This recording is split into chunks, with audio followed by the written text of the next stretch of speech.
अब इस क्वेश्चन को समझ कि क्वेश्चन क्या है। फाइंड द लॉन्गेस्ट सब array containing the at most two distinct integer, ये वाला क्वेश्चन है। तो इसमें ये फ्रूट्स नाम से भी साइबर के शीट में दिया है, तो वो वाला देख क्या है कि इसमें फ्रूट्स दो प्रकार के हैं। इसमें क्या है, वन वन टाइप के एक फ्रूट्स हैं और एक दूसरा टू टू टाइप के हैं, तो दो टू टाइप के दो हैं। ठीक, इसी तरह इसमें देखेगा तो इसमें तीन टाइप के फ्रूट हैं, एक वन है और फिर टू कितने हैं, एक दो और तीन चार, चार टाइप के ट्रू हो गए और फिर एक और बचा पाँच। तो चार चार टाइप के दो हो गए ये, और एक टाइप का एक हो गया, और इसके अलावा एक टाइप का तीन हो गया, तो तीन टाइप के फ्रूट्स हैं। तो अपने को एटमोस्ट दो टाइप के फ्रूट ले सकते हैं। तो बताना है कि मैक्सिमम कितनी लेंथ होगी। तो इसमें देखिएगा जब भी सब एरे वाला क्वेश्चन आएगा, सब एरे सब स्ट्रिंग वाला, तो उसमें स्लाइडिंग विंडो ही लगती है मोस्ट ऑफ द केसेस में। तो पहली अप्रोच क्या करते हैं, ब्रूट फोर्स अप्रोच, ये टाइप 2 वाला है। तो ब्रूट फोर्स अप्रोच क्या करते हैं कि अपने एक सेट डेटा स्ट्रक्चर लेते हैं, सेट ऑल पॉसिबल बनाते हैं, और फिर उसके बाद एक और जब भी सेट की और सेट में डालते हैं, अगर जब भी सेट का डेटा साइज़ बड़ा आएगा तो उसको क्या कर देंगे, ब्रेक कर देंगे, और फिर उसका ऑल पॉसिबल सब एरे जनरेट करते हैं। तो for int i equal to 0 से लेके i is less than n और आई प्लस प्लस कर दिए, और फिर इसको ये कर दिए, ये ऑल सेट से सब एरे जनरेट हुआ, एक सेट डेटा स्ट्रक्चर बना दिया है। मैंने यहाँ पे बनाया है, सर ने यहाँ पे बनाया था, कुछ भी कर सकते हो, लेकिन ये मेरे को ज़्यादा ऑप्टिमल लगा। सेट डेटा स्ट्रक्चर बनाया और एन और मैक्स लेंथ को डिफाइन किया। सेट में पहले ऐड करो, और अगर वो सेट की साइज़ क्या हो, सेट में डेटा दो प्रकार से ज़्यादा वन टाइप के भी वन वन आए मान ले, और फिर उसके बाद टू टू आए, टू टू कितने भी आएंगे, तो सेट में तो ये टू ही रहेगा और सेट में ये वन वन ही रहेगा। अगर दो से ज़्यादा, अगर थ्री आए ना, तो थर्ड टाइप का, तब क्या कर दो, ब्रेक कर दो। नहीं तो क्या कर दो, मैक्स लेंथ निकाल दो, जे माइनस आई वाला कर दो, मैक्स लेंथ निकाल लो। ठीक, ये हुआ ये इनसाइड में, और यही मैक्स लेंथ रिटर्न करना है। लेकिन इसके अंदर के बाद जो भी बाहर डेटा स्ट्रक्चर बनाया है, उस वर्सर को हटाने के लिए यहाँ सेट डॉट क्लियर किया हूँ, ये मैप में भी लगता है। तो सेट डॉट ये क्लियर हो गया, तो ये हुआ फर्स्ट अप्रोच हुआ। ठीक, और सेकंड अप्रोच क्या किया हूँ, विंडो साइज़ के लिए रिड्यूस करने के लिए किया हूँ।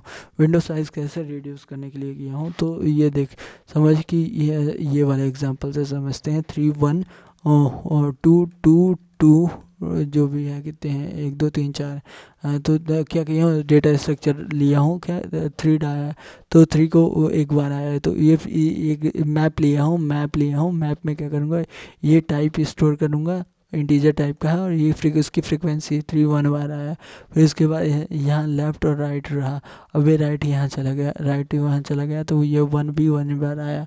फिर उसके बाद राइट यहाँ चला गया, तो राइट में जब 2 आया वो भी एक बार आया। तो फिर यहाँ क्या होगा, विंडो साइज जब मैप की साइज़ ग्रेटर दैन 2 हो, तो लेफ़्ट वाला क्या होगा, हटेगा। तो ये जैसे ये यहाँ लेफ़्ट वाले यहाँ से हट के क्या होगा, जब यहाँ से हटेगा तो ये अपनी फ्रीक्वेंसी डिक्रीज़ कर देगा इसे, और तो ये फ्रीक्वेंसी डिक्रीज़ कर देगा तो जीरो हो जाएगी, और जब ये फ्रीक्वेंसी जीरो हो जाएगी तब इसको डेटा स्ट्रक्चर को हटा दूंगा, तो ये यहाँ क्या हो जाएगा, ये लेफ़्ट यहाँ हो जाएगा और राइट यहीं पे था। तो ये इस समय लेंथ कितनी है, 2 है। फिर इस राइट यहाँ पे हुआ और इसकी फ्रीक्वेंसी क्या कर देगा, 2 कर देगा। राइट यहाँ पे हुआ, इसकी फ्रीक्वेंसी क्या कर देगा, 3 कर देगा। राइट यहाँ पे हुआ, फिर इसकी फ्रीक्वेंसी क्या कर देगा, 4 कर देगा। तो अब तो देख डेटा स्ट्रक्चर में क्या क्या बचा है ये बता दूँ। यहाँ पे बचा है 1 एक बार आया, 2 कितनी बार आया, 4 आया। अगर सपोज अब 3 आता है राइट साइड में और 3 1 बार आता है, तो इसके के लिए क्या होगा, 1 इधर साइड शिफ्ट होगा, 1 इधर साइड शिफ्ट हो, लेफ्ट साइड शिफ्ट होगा, और शिफ्ट होके ही इसकी फ्रीक्वेंसी डिक्रीज़ कर देगा, और फ्रीक्वेंसी डिक्रीज़ कर देगा, इसकी फ्रीक्वेंसी 0 है तो ये हट जाएगा।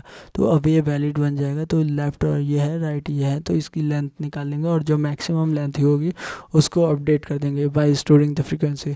और इसमें देख, इसमें अभी तक हम विंडो की साइज़ को रिड्यूस कर रहे थे, सिंक कर रहे थे, पर्टिकुलर एक एक एक करके ये सिंक कर रहे थे। तो ये देख, और फिर ये कंडीशन ना उसमें भी यही सेम वाइल को हटा के इफ़ कर देंगे ऑप्टिमल के लिए।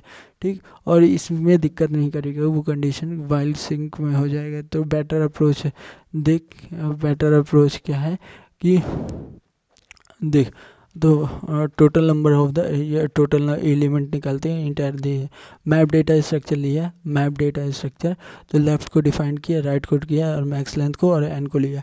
तो while right is less than n, और सबसे पहले कंडीशन की जो चीज़ें करना है राइट को डाल दिया, मैप में डाल दिया, अगर वो एलिमेंट है तो लो, नहीं तो डिफ़ॉल्ट वैल्यू क्या कर दो, इंसर्ट कर दो। ये चीज़ें होगी और फिर ये चीज़ें हुई और फिर देखिएगा ये हुआ, इसको डाल दिया। और अगर मैप की साइज़ क्या है, ग्रेटर देन 2 है, तो यहाँ तक है वाइल लूप का। अगर ग्रेटर देन 2 है तो वो क्या कर दो, मैप में जो लेफ्ट एलिमेंट है उसको क्या कर दो, हटा एक उसकी फ्रीक्वेंसी डिक्रीज़ कर दो 1 से। अगर फ्रीक्वेंसी डिक्रीज़ करते करते उसकी फ्रीक्वेंसी 0 हो गई तो उसको मैप से रिड्यूस कर दो, नहीं तो उसको क्या कर दो, हटा दो, लेफ़्ट को इंक्रीमेंट करते करते जाओ। ठीक है, अगर उसको हटाते भी जा रहे हो ना, फ्रीक्वेंसी अगर 0 हो गई और लेफ्ट वाले को तुम हटाए हो तो उसकी तो भी इंडेक्स बढ़ा देना। तो ये इंडेक्स पे काम कर रहा है, वो मैप पे काम कर रहा है। ठीक, और फिर ये क्या कर दो, और तुम मैक्स लेंथ निकालते जाओ, ये करते जाओ। हाँ, फ्रीक्वेंसी क्योंकि वैलिड आएगा और वैलिड वाला ये वैलिड रहेगा। और ये इसको वाइल को हटा के इफ कर दिया, बस ये ऑप्टिमल वाला सोल्यूशन हो गया। कि क्योंकि मैक्स लेंथ उस समय भी निकालेगा वो, तो मैक्स लेंथ उतनी ही आएगी वाइल वाले में। ये मैक्स लेंथ में इशू नहीं होता, ये मैंने पहले भी बोला था। तो ये होगा इसका क्या होगा, बेटर ब्रूट फोर्स बेटर और ऑप्टिमल अप्रोच। यस, तो ये इसका क्वेश्चन हो गया। Find the length of the longest array containing at most 2 distinct integer।